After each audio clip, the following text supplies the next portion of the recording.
கர்த்தருடைய நாமம் பரிசுத்தப்படுவதாக.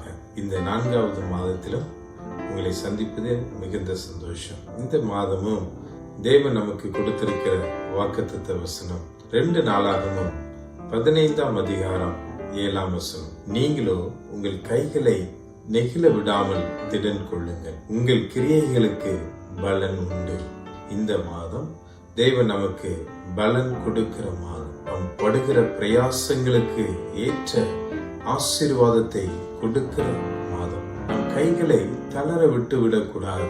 நாம் செய்கிற கிரியைகளை நிறுத்தி விடாமல் தொடர்ந்து நாம் பிரயாசப்பட்டால், நாம் கிரியைகளை நடப்பித்தால், நாம் கைகளை கொண்டு என்னென்ன கிரியைகளை நாம் செய்கிறோமோ, உலகத்துல வேலைகளிலே, ஊழியங்களிலே, குடும்பத்திலே என்னென்ன பிரயாசங்களை நம்ம எடுக்கிறோமோ, அப்படிப்பட்ட கிரியைகளுக்கெல்லாம் இந்த மாதத்துல பலன் உண்டு என்று கர்த்தர் சொல்லுகிறார்.